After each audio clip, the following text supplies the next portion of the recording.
Halo Bapak Ibu, saudara-saudari sekalian, lovers and haters. Salam cerdas Indonesiaku. Jumpa lagi kita pada kesempatan kali ini. Bagi Anda yang belum subscribe channel saya, silakan subscribe channel saya. Tekan loncengnya agar Anda dapat notifikasi setiap kali saya mengupload video-video saya.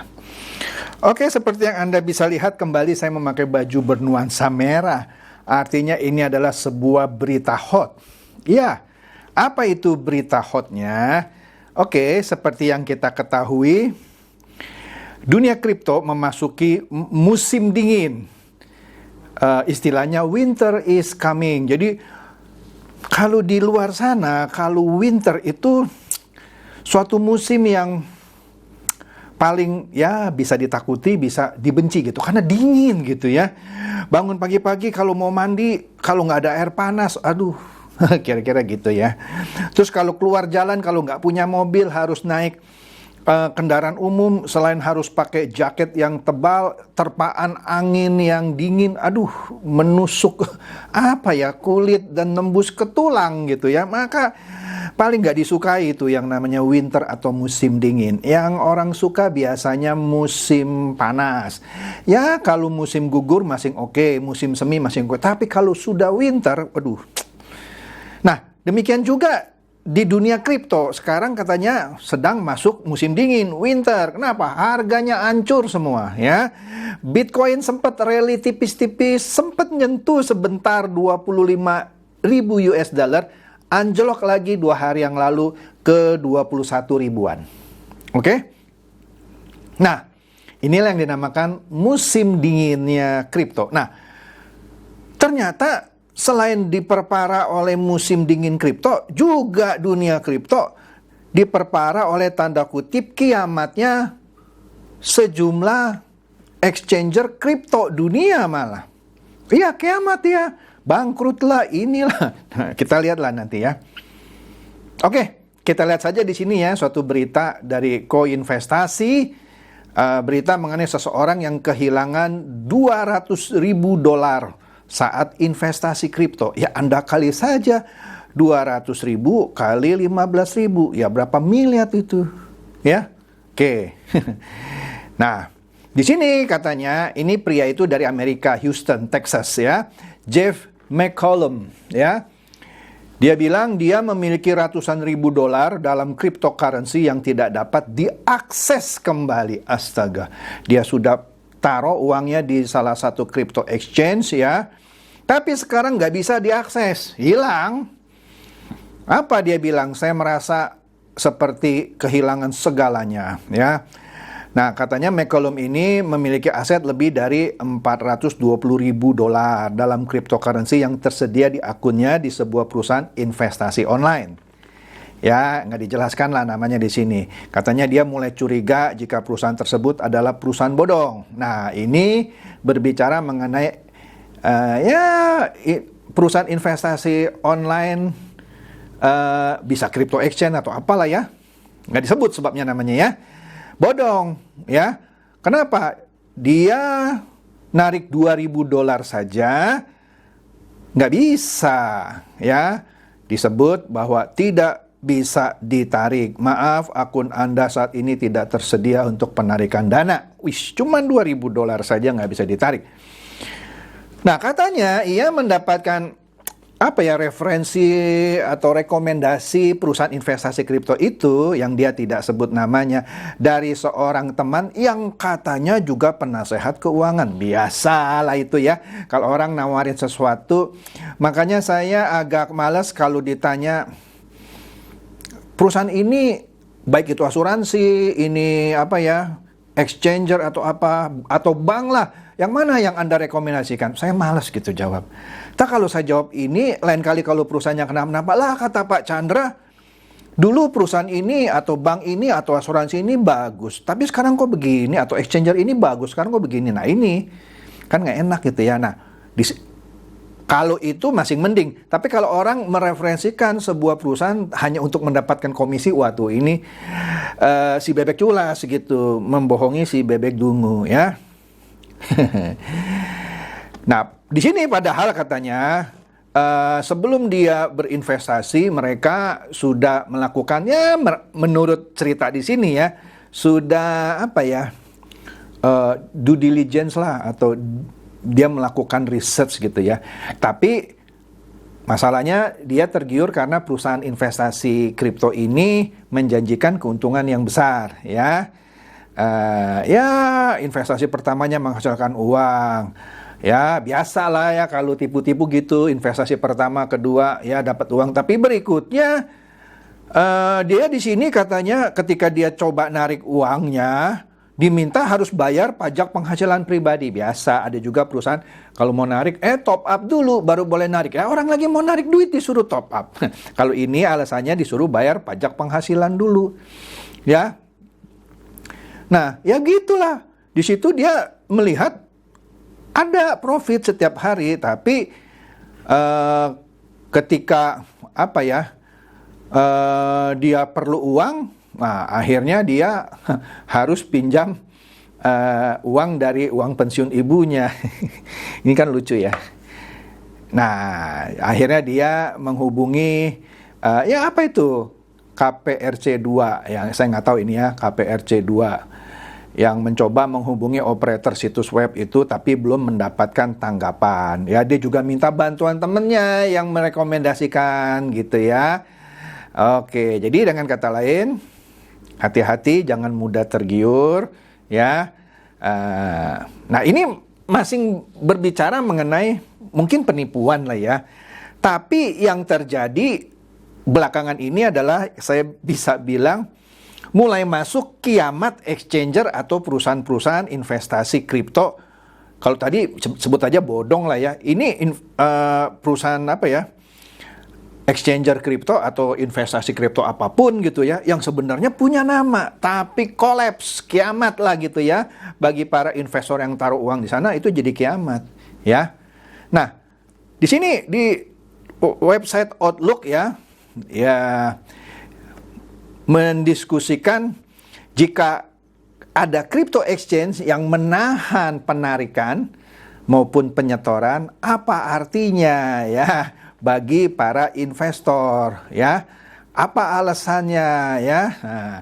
Nah, di sini sekilas dijelaskan bahwa Binance ya, crypto exchange terbesar dunia, malah juga pernah menunda atau menahan penarikan. Kalau Binance ini ya alasannya karena networknya itu sibuk sekali, karena ketika Bitcoin jatuh orang banyak yang mau tarik uang, takut jatuhnya semakin dalam. Kalau itu Binance ya. Nah, Binance ini ya itu ya karena dia networknya terlalu sibuk sehingga harus dihentikan ya. Tapi masalah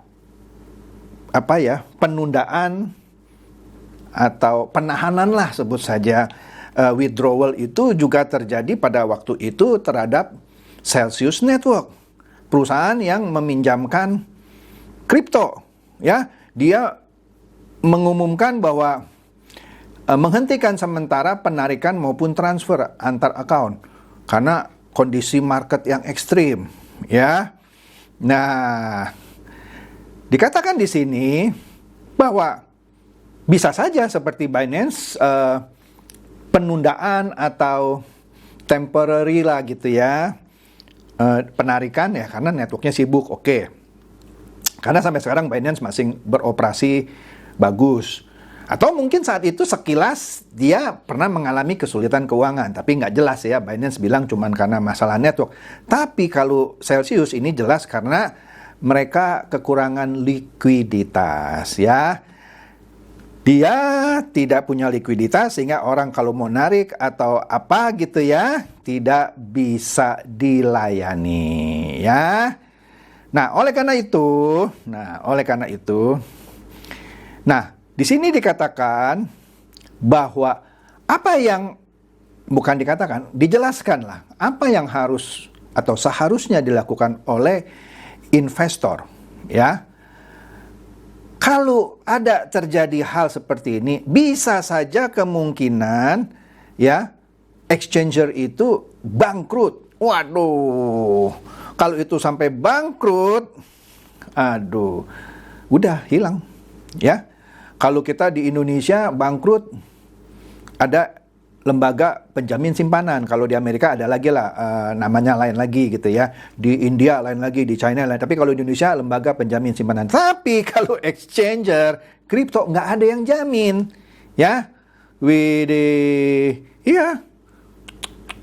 Nah, tetapi oleh karena itu, ya, orang yang mau berinvestasi di dunia kripto, seperti yang sudah saya pernah ulas, ya dia harus melakukan risetnya sendiri, do your own research, DYOR, ya kan?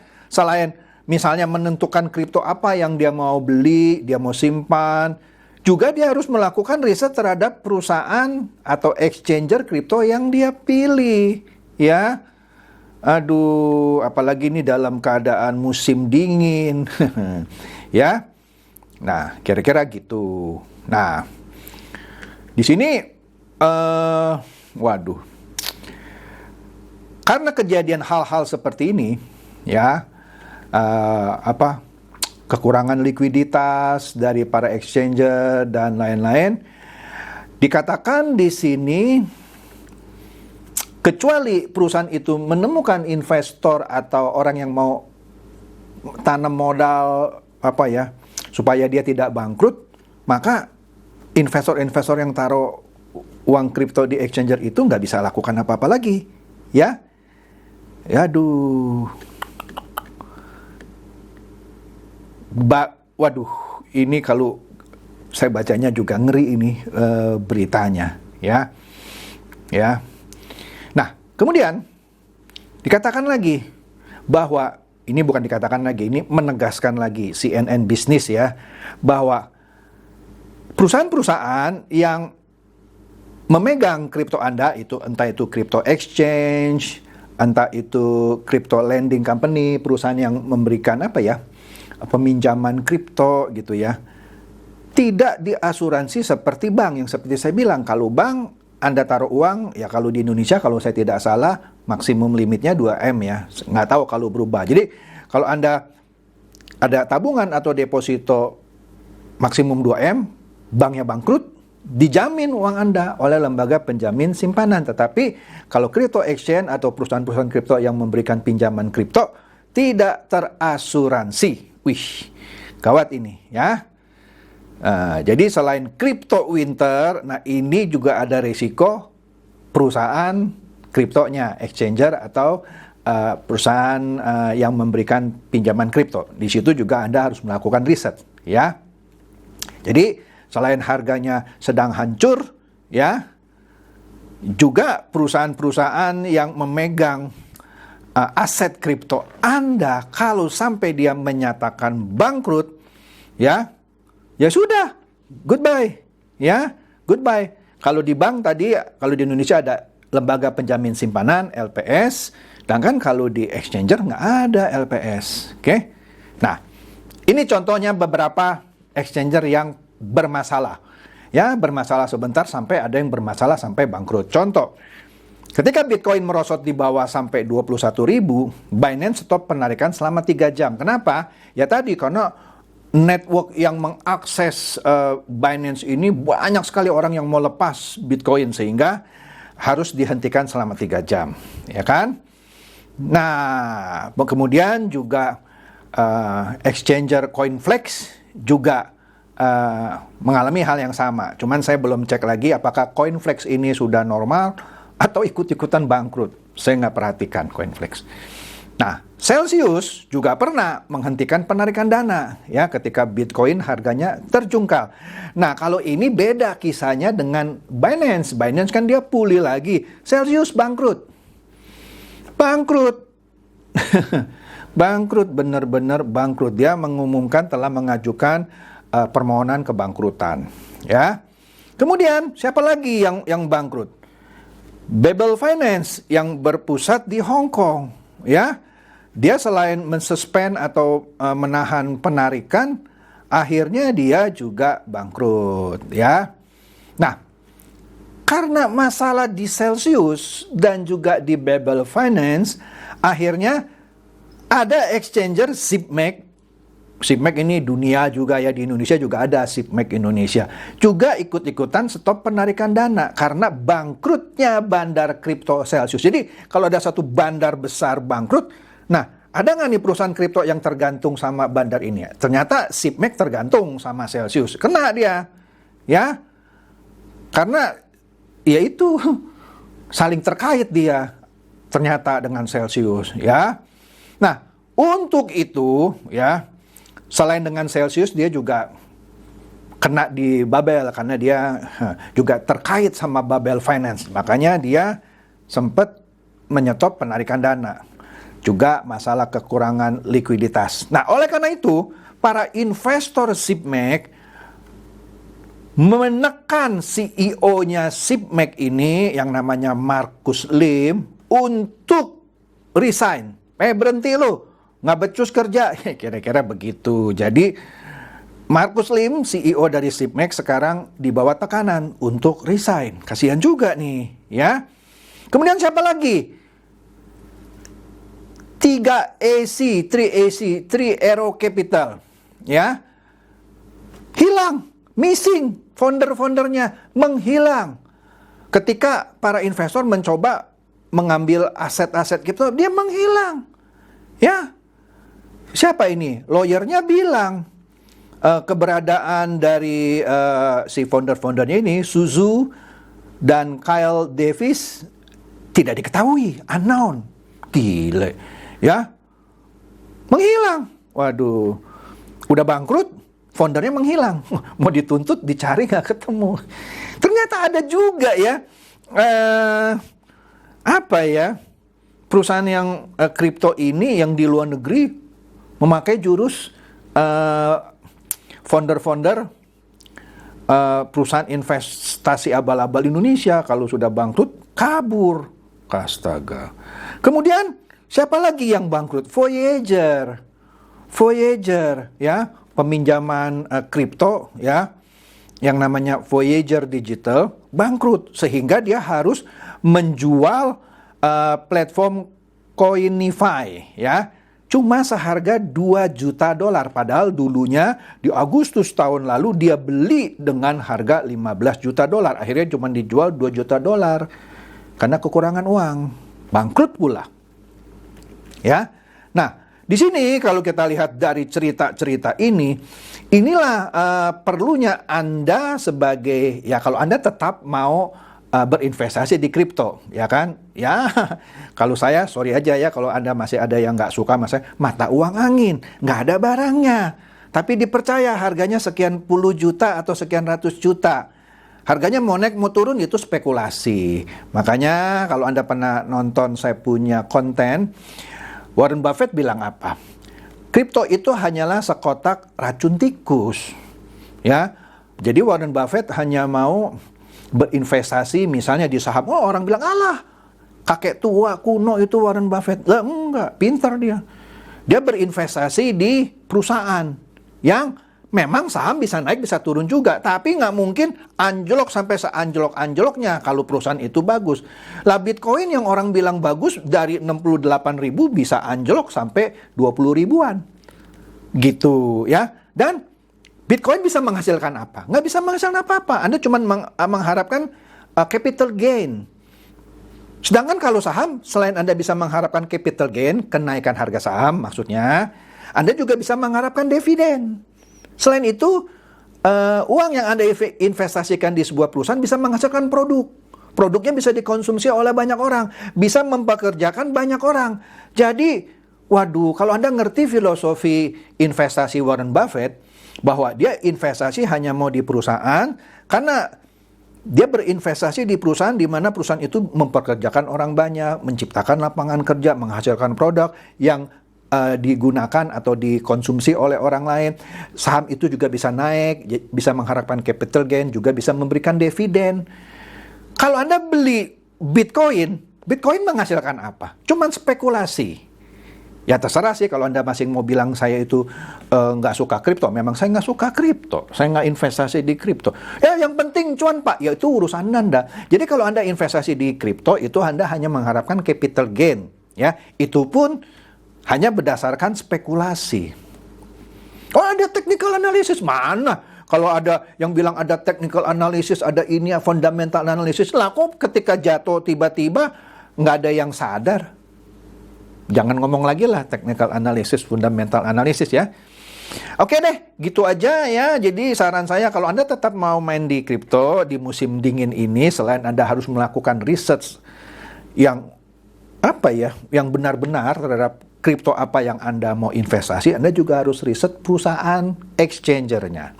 Supaya Anda jangan kejeblos seperti mereka-mereka yang sudah kejeblos ini. Demikian pembahasan saya ini, semoga ini mencerdaskan dan mencerahkan Anda semua. Silakan share video saya ini kepada teman-teman sahabat atau kerabat supaya mereka tambah cerdas dan tercerahkan. Seperti biasa, terima kasih.